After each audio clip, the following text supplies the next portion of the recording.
Good morning friends, money square knowledge academy में आपका स्वागत है। आज हम एक बहुत ही बेहतरीन टॉपिक जो कि आपके LIC के बिजनेस में बहुत ज़्यादा काम आएगा और उससे आप बहुत बड़ा प्रीमियम भी ला सकते हैं और आप एक कस्टमर को एक सॉल्यूशन प्रोवाइड कर पाएंगे, ना कि पॉलिसी सेल करेंगे।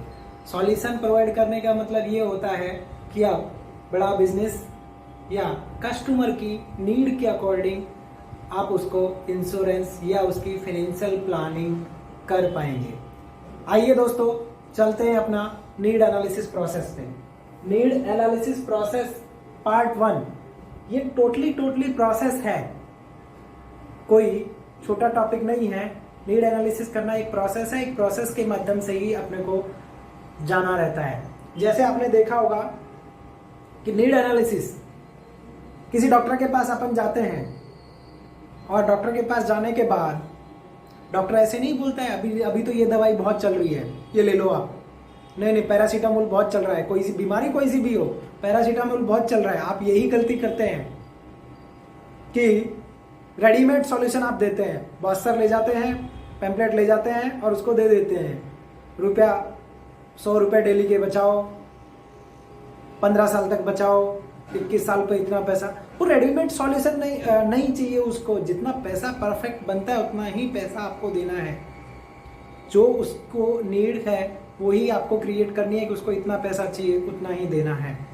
इस तरीके से आप ये गलती ना करें और कस्टमर की नीड को पहचानें, नीड को क्रिएट करें और उसके अकॉर्डिंग सॉल्यूशन देने की कोशिश करें। नीड प्रोसेस में, नीड एनालिसिस प्रोसेस में कॉल ओपन करना। कॉल में आप गए, जाने के बाद में अपॉइंटमेंट आपको मिल गया और पहुंच गए। पहुंचने के बाद किस तरीके से आपको बात करनी है ताकि कस्टमर ज़्यादा से ज़्यादा डेटा दे सके, किस तरीके से आप बात करें। जैसे आपने देखा होगा कि आप जाते हैं और जाके जीवन आनंद समझा देते हैं, अपना काम खत्म। कस्टमर के पास जीवन आनंद पहले से ही होता है। जीवन लाभ समझा देते हैं, कस्टमर के पास ऑलरेडी होता है। कस्टमर को जीवन आनंद, जीवन लाभ, जीवन लक्ष्य से कोई मतलब नहीं है। कस्टमर को पैसा चाहिए, 3 चीजों में पैसा चाहिए होता है। वो बोलता है कि मेरे को कितना मिलेगा, कब मिलेगा और कितना भरूंगा। WWH, कब मिलेगा, कितना मिलेगा और कितना भरूंगा। ये 3 ही चीजों में इंटरेस्ट होता है। कस्टमर को पॉलिसी से मतलब नहीं है, क्या आप दे रहे हैं उससे मतलब नहीं। आपको कंसेप्ट तैयार करना है कि आपको किस चीज के बेसिस पे ये पॉलिसी दी जा रही है। दूसरा, कॉल ओपन करने में सबसे ज्यादा आप क्या करते हैं, कस्टमर के बाद में कस्टमर के पास पहुंच के सबसे बड़ी गलती कर देते हैं। सबसे पहले आप ही बोलना चालू कर देते हैं और सबसे ज्यादा आप ही बोलते हैं। ये सबसे गलत तरीका है, क्योंकि कस्टमर को जो चाहिए आप उसको निकाल नहीं पाते हैं। आपको 20% बोलना है और 80% कस्टमर को बोलने देना है, जिससे वो अपनी सारी चीज़ें आपको बता सके और आप जज कर सको कि उसका हॉट बटन कौन सा है, उसके अकॉर्डिंग पकड़ के आप सॉल्यूशन दे सको। पर अपन गलती करने में माहिर आदमी है, तुरंत जाके पॉलिसी समझाए, काम खत्म। पर कस्टमर को उसमें इंटरेस्ट ही नहीं है, कस्टमर को इंटरेस्ट किसी और चीज़ में है। जैसे कि भगवत गीता की मैं बात करूँ, भगवत गीता में भगवान श्री कृष्ण ने अर्जुन से पहले चैप्टर में सिर्फ सुना है, क्योंकि एक अच्छा श्रोता ही अच्छा वक्ता बन सकता है। सिर्फ पहले चैप्टर में सुना है, मतलब श्री कृष्ण जी ने अर्जुन की बातें सुनी है। उसके बाद में पूरी की पूरी भगवत गीता श्री कृष्ण जी ने बना डाली है। तो वही बात है कि आपको सबसे पहले कस्टमर का सुनना है, उसके बाद में आप क्या सॉल्यूशन पे जाएंगे, उसके अकॉर्डिंग आप सॉल्यूशन प्रोवाइड कर पाएंगे। आज हम पार्ट 1 में 2 चीज सीखेंगे। कॉल को किस तरीके से, ओपनिंग पिच किस तरीके से दी जानी चाहिए और गोल सेटिंग, जो कि गोल चार्ट कस्टमर का किस तरीके से दिया जाना चाहिए।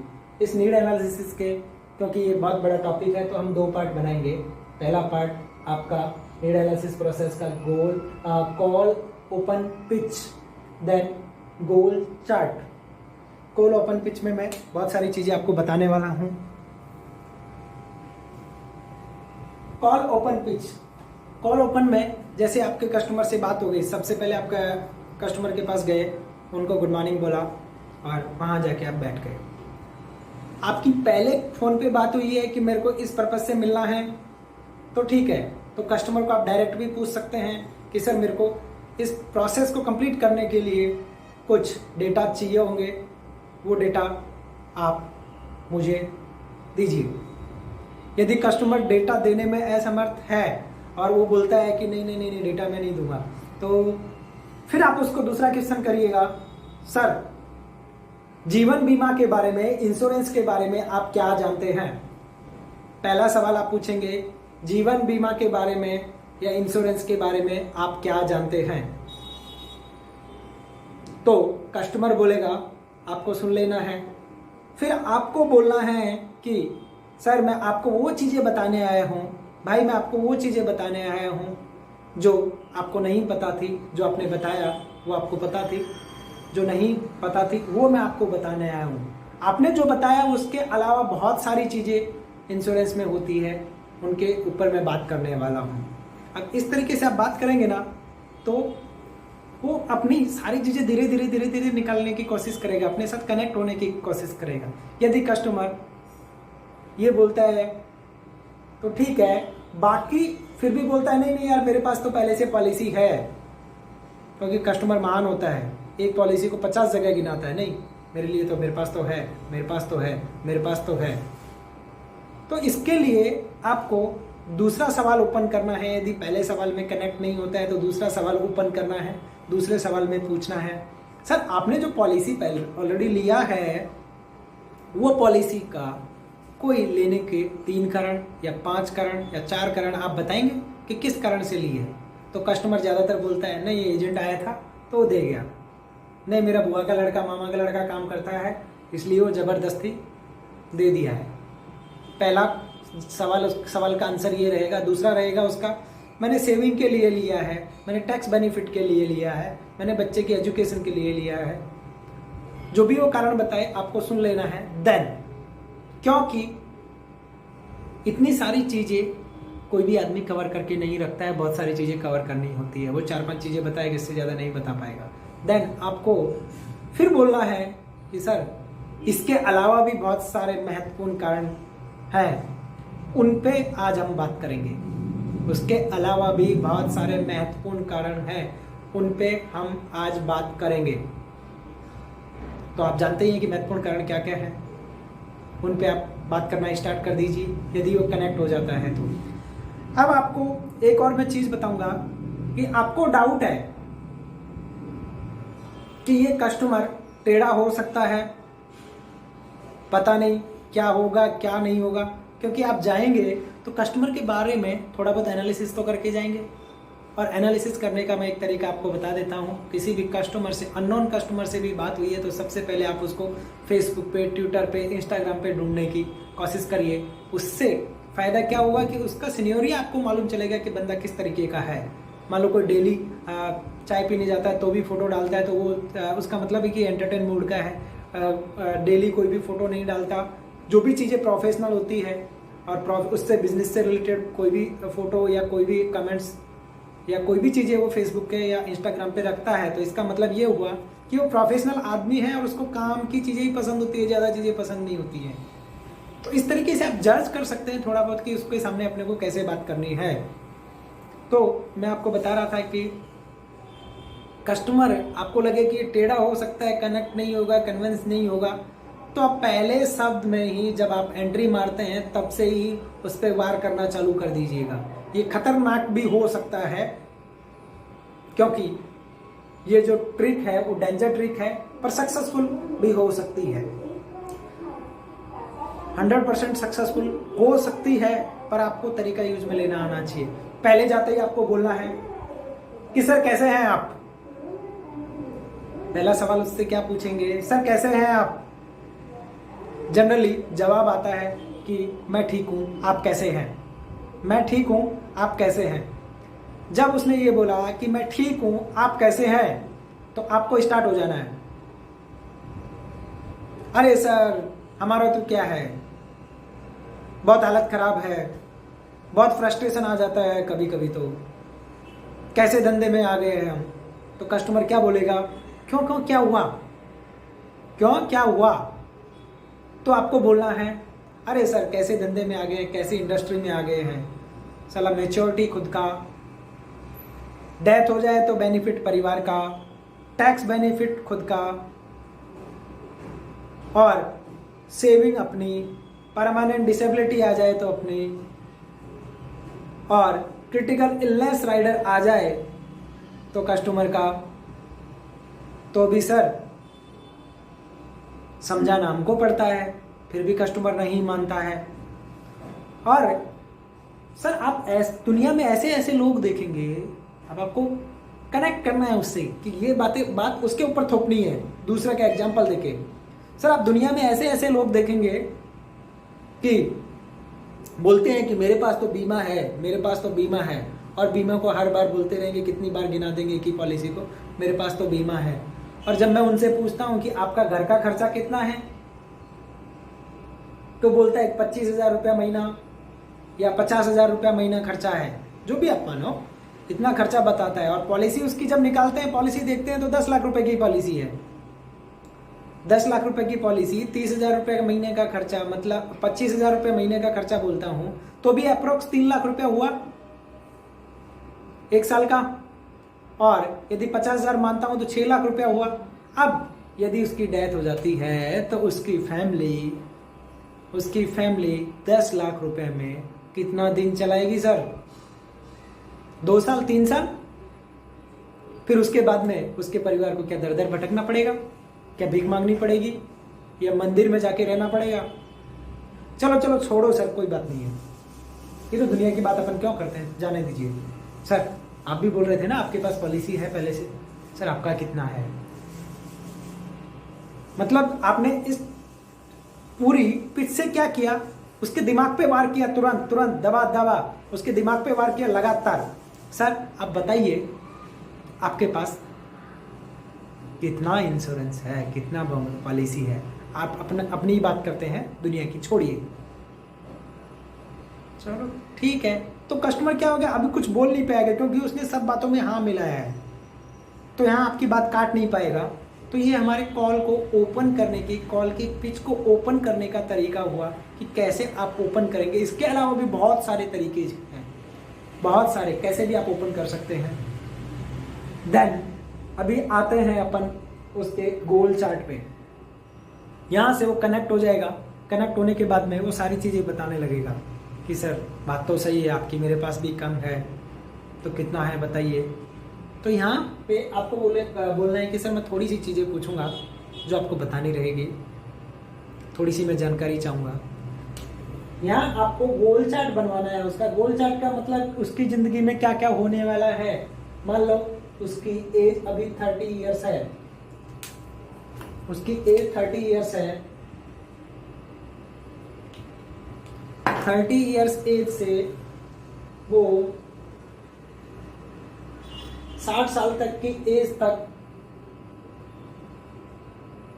रिटायर होगा। ये मैंने रिटायरमेंट की एज लिख दी, मतलब आदमी यहां से लेके यहां तक इनकम जनरेट करेगा। इसके बीच में क्या क्या लाइबिलिटीज आने वाली हैं, क्या क्या उसके गोल्स रहेंगे, वो उसको सेट करना रहेगा।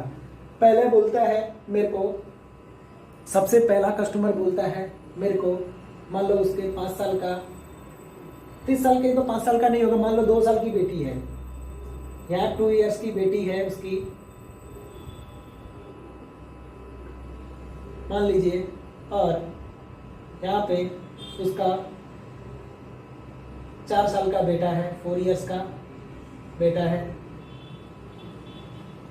अब वो बोलेगा सबसे पहले मेरे को बेटे की एजुकेशन, यहाँ पे बेटी की और बेटे की एजुकेशन और मैरिज, कस्टमर यही बोलेगा। देन बेटे की एजुकेशन, मैरिज का बहुत कम नाम लेता है कि बेटे की मैरिज में भी पैसा चाहिए। बेटी की एजुकेशन के लिए पैसा मांगता है और मैरिज के लिए पैसा मांगता है, पर कस्टमर अपने बेटे की, बॉय की, लड़के की एजुकेशन के लिए ही ज़्यादातर पैसा मांगता है, ना कि शादी के लिए। तो यहाँ पे एजुकेशन बोलेगा वो। देन उसके बाद में बोलेगा कि मेरे को अब यहाँ 2 साल का है तो एजुकेशन पे 18 साल पे पैसा चाहिए, 20 साल पे पैसा चाहिए, मैरिज पे 22 से 25 साल पे पैसा चाहिए। ये आपको ध्यान रखना है कि कब कब उसको पैसा चाहिए, ये आपको कैलकुलेट करना है। उसने बोल दिया कि यहाँ पे एज लिखवा दी तो आपको डिसाइड करना है, उसको पूछना है कि सर ये शादी अपन कब करते हैं। तो मान लो एजुकेशन, उसको हायर एजुकेशन के लिए 19 साल पे पैसा चाहिए। देन मैरिज पे उसको 24 से, जब बेटी 24 से 25 साल की हो जाए तब पैसा चाहिए। एजुकेशन के लिए बेटे को वही 19 साल का हो जाए तब पैसा चाहिए। देन उसके बाद में आपको क्या करना है, उससे पूछना है और वो लिखेगा तो क्या लिख सकता है, वो कार लिख सकता है, घर लिख सकता है। देन उसके बाद में लिखेगा वो फॉरेन ट्रिप भी लिख सकता है, राइट। उसके बाद में लिखेगा रिटायरमेंट।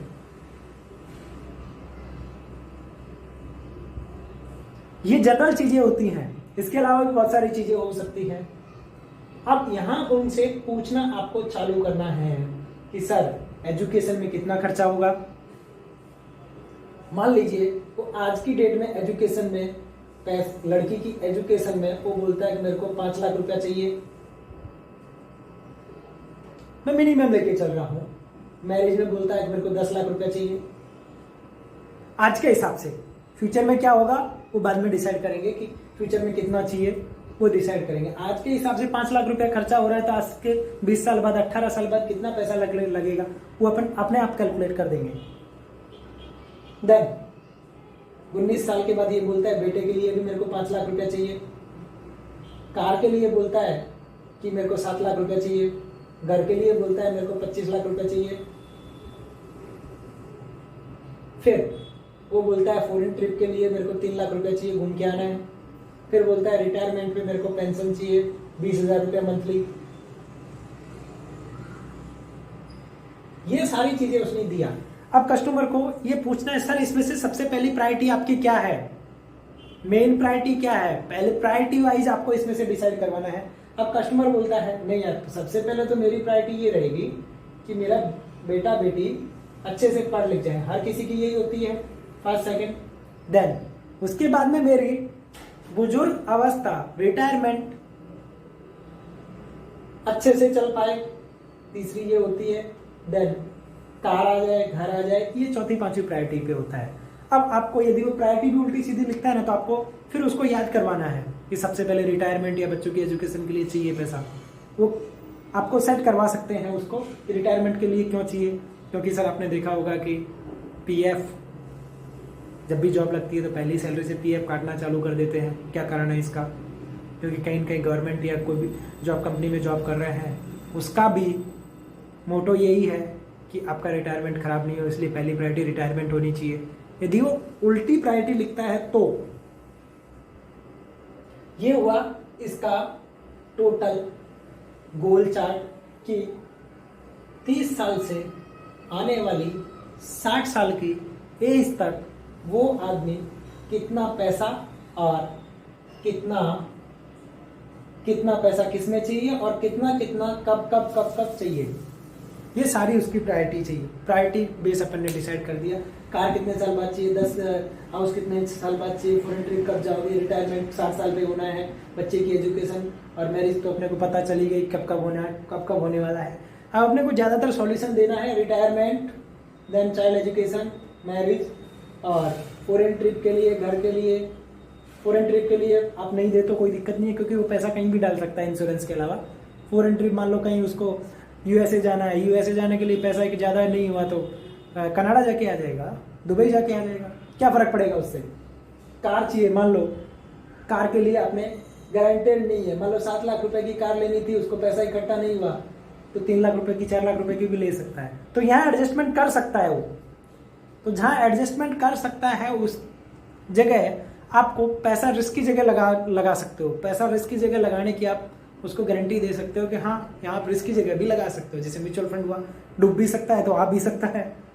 तो 2-3 चीजें ऐसी हैं वहाँ रिस्क की जगह लगा सकते हैं। पर ये एजुकेशन, मैरिज और रिटायरमेंट, फैमिली की सिक्योरिटी, ये ऐसी चीजें हैं कि कभी भी रिस्की जगह पैसा नहीं लगाना चाहिए। जब जितना पैसा चाहिए उतना पैसा मिलना ही चाहिए। दूसरा एक और चीज वो बोल सकता है, फैमिली की सिक्योरिटी। मेरे को कुछ हो जाए तो, ये भी मेरा एक सपना है कि मेरे को कुछ हो जाए तो मेरी फैमिली को कुछ तकलीफ नहीं होनी चाहिए। ये सारे गोल्स आएंगे आपके सामने। मैंने सेलेक्टेड रखे लिखे हैं। कस्टमर कितना भी लिख सकता है, वो आपको पूछना है। अब इसके बेस पे ही आपको सॉल्यूशन लेना है, डिसीजन लेना है और आगे उसकी बैलेंस शीट बनवानी है। बैलेंस शीट में क्या रहेगा कि इनके लिए ऑलरेडी आपने क्या क्या किया हुआ है। आइए हम balance sheet, human life value और सॉल्यूशन इसके पार्ट 2 में सीखेंगे। नीड एनालिसिस के पार्ट 2 में कस्टमर की बैलेंस शीट कैसे बनानी है वो हम जानेंगे।